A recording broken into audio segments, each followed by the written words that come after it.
Diri saya.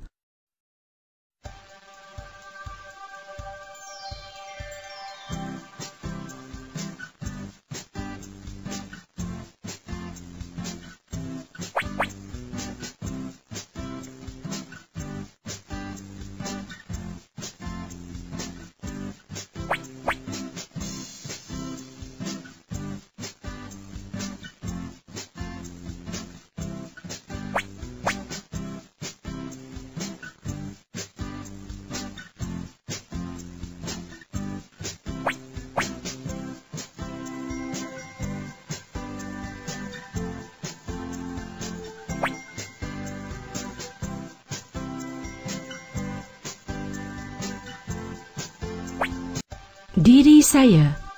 Nama saya Kong Beng Wai. Saya mempunyai sebuah keluarga yang bahagia. Ahli keluarga saya terdiri daripada bapa, ibu, kakak dan saya.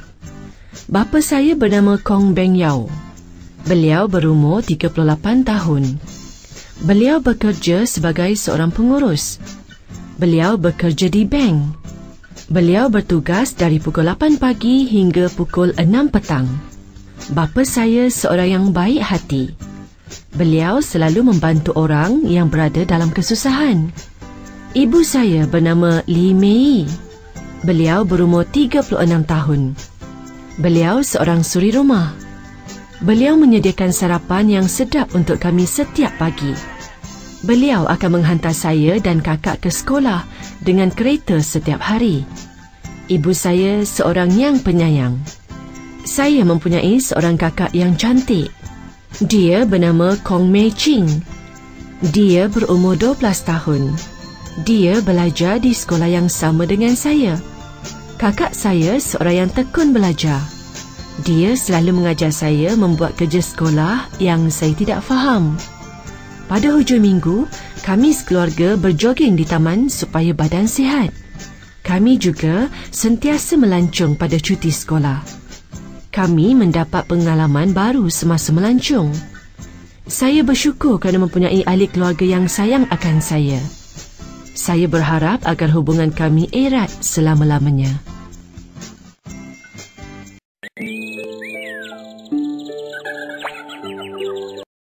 Hobi saya.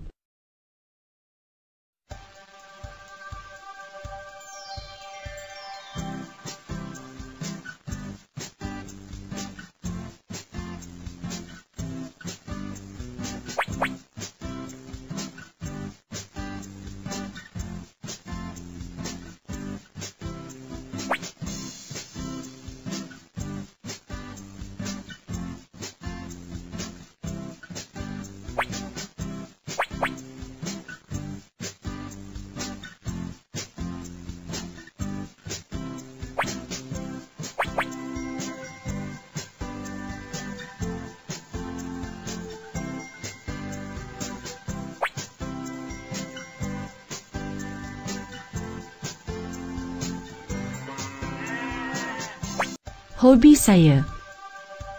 Semua orang di dunia ini mempunyai hobi masing-masing. Hobi ialah aktiviti-aktiviti yang suka dilakukan pada masa lapang. Hobi mendatangkan banyak kebaikan kepada kita. Antara hobi-hobi yang berfaedah termasuklah membaca, bermain badminton, melukis, mengumpul stem, berenang dan sebagainya. Hobi saya ialah membaca. Saya suka membaca bahan bacaan seperti buku cerita, novel, cerpen, majalah, surat khabar, komik dan sebagainya. Saya suka membaca sejak berumur 5 tahun. Ibu bapa dan guru ialah orang yang mendorong saya supaya banyak membaca. Saya membaca pada setiap hari. Setiap kali menyiapkan kerja sekolah yang diberi oleh cikgu, saya akan membaca surat khabar untuk mengetahui berita yang berlaku di dalam dan di luar negara. Pada setiap malam, saya akan membaca buku cerita bersama adik. Sekiranya terdapat perkataan yang tidak difahami, saya akan merujuk kamus. Saya dan adik suka pergi ke perpustakaan sekolah untuk meminjam buku yang kami gemari. Kadang-kala, ibu dan ayah akan membawa kami pergi ke pameran buku yang diadakan pada cuti sekolah. Kami akan membeli banyak buku dengan harga yang murah pada masa itu. Membaca dapat membantu saya ketika mengarang.